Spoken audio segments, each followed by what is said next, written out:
Alright, we're back with another video, but this time it's a bit different because it's going to be a Kendo guide, the long awaited video, because there's a few comments regarding in my few videos, right, on how to use Kendos, or if anything, like give you tips on pretty much how to use Kendos. So make sure to leave a like and sub. It's free, you know, it's not going to hurt you or me, and I'll probably see you guys into the video. Alright guys, the long awaited Kendo video is finally here. I just want to say is that I am a pretty good player. I would say above average. I have been using Kendo since the beginning of the game, so I have a pretty good of understanding of what to do with Kendo. Besides that, I would say is that Kendo is probably the only tree in the game that requires for you to use your brain. Now, before you go in the comments and flame me, I'm not saying it's the most skilled tree in the game, but you can't just play Kendo like you would with Speed or Hakura, because Kendo is a combo oriented tree with all the moves synergizing with one another. So the way you would play Kendo is basically you have to play very aggro towards your opponents, all because the moves is close range. Like it forces you to play aggro.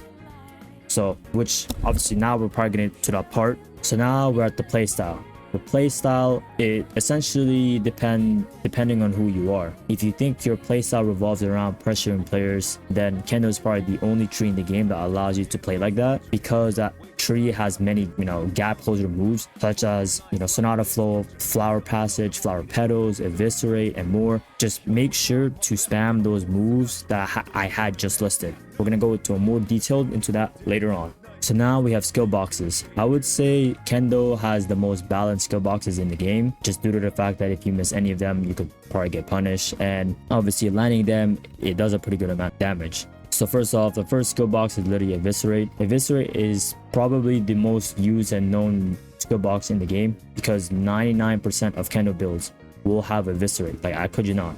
People love Eviscerate. With Eviscerate, you want to jump when using the move. You might be confused, but I'll explain it so that you can get the most out of the move. The reason why you would want to do that is because Eviscerate's hitbox has been nerfed. Because back then, with Eviscerate's hitbox, you could be like 2 miles away from that move and you still get hit.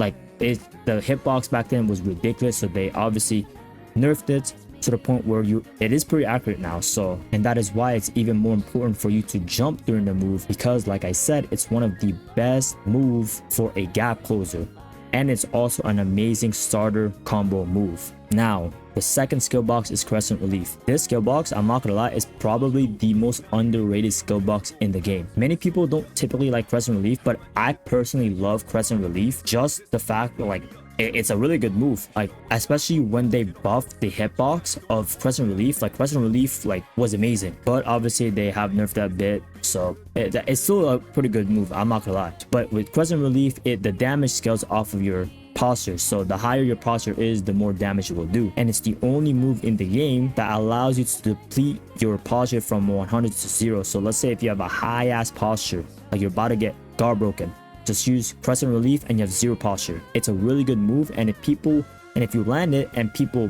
blocked it, like let's say they paired like the first part maybe of the Crescent Relief, guess what? They'll still get dragged and still get damaged by it, because Crescent Relief it's a good move. And the third and final skill box of the tree is Sonata Flow. Being the skill box is always used that involves Kendo. I promise you. If they're not using Eviscerate, you will always see, I promise you will always see Sonata Flow. Like regardless whether that's a pure Kendo build or even a hybrid Kendo build. With Sonata Flow, it is one of the best moves in the game. I promise you. Due to the fact that you get iframes if you land it, and it's an AoE, it does a pretty good amount of damage. It guard breaks if they don't pair it like perfectly, and this move can be comboed into a lot of moves. Like a good example is literally Rising Swallow into Sonata, or Suzune's Bachi's, like where essentially like toss you and then you could go Sonata Flow with that. Like you could combo with Sonata Flow with many different moves. It's just that there's too many for me to list it out. And now we get to the builds. With build, Kendo has 2 builds.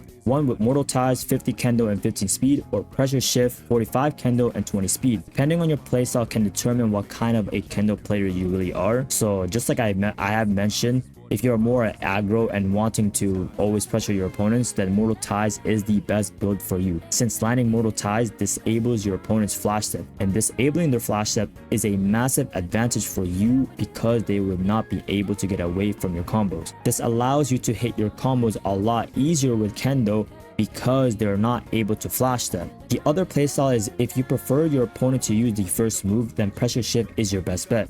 With pressure shift, your playstyle is more of a passive aggressive style. So if you want to have counters in your build, then pressure shift is obviously meant for you. Now, before saying which one is better, I'll say this now. With the two builds, there is not one better than the other. There isn't.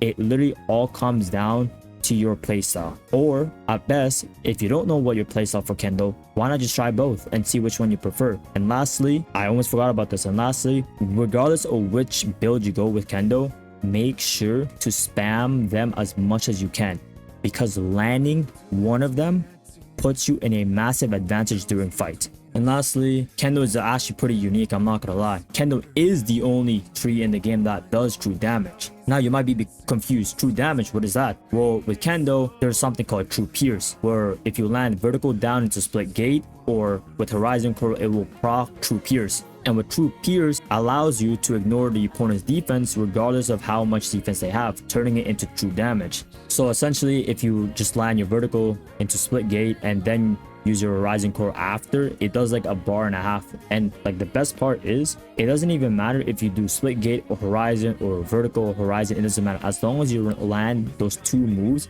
it will proc true damage or true pierce, if you want to call it like that. Since we are nearing at the end of the video, I just want to talk about two other moves that's essential for a Kendo build, and those are flowing petals and flower passage. We'll go to a flowing petals first because many people just don't like this move. I don't know why, but many people just don't like this move. Now when you hit your flowing petals, obviously you'll TP behind your opponent, slashing them upwards, and then there's also guard breaks if they don't properly parry it, or if you caught them lacking. Let's say you see them blocking, then you just boom, you proc the second variant, boom, they get guard broken. A lot of people misuse this move because when they fully land the move, they'll immediately use the second variant of the move. You should never do that, because when you land the full move, many players will anticipate that, and at worst you could legitimately get countered, and then you could pretty much lose the game from then on. So make sure when you use the full move, you would want to mix it up a bit. So when you land the move fully, use another move, and then after that use your flowing petals. Or you could also use the second variant, get out of combos, which is insane. And that's the reason why I said flowing petals is important in a Kendo build. The second move is flower passage. Many people don't know that you can feint flower passage. You could essentially use that opportunity to literally combo into any move. An example is like if you feint your flower passage, you could then use your rising swallow into sonata flow, or you could go flower passage into overpowering slash. I promise you, those are all true combos. Nano does it. Many YouTuber does the rising swallow into sonata flow, all those combos. So I just want to say that out there. And the last point before this video ends are your Schrift, Shikai, and Res. There's really not much I could say to this because everything just goes well with the Kendo tree. So just play whatever Shikai, Schrift, and Res you want, and just go Kendo, and it'll work regardless. Like, I promise you. But that's pretty much it. If you guys find this video helpful, make sure to leave a like and sub. It's free, it's not gonna hurt you or me. And I'll probably see you guys in the next video. Yeah.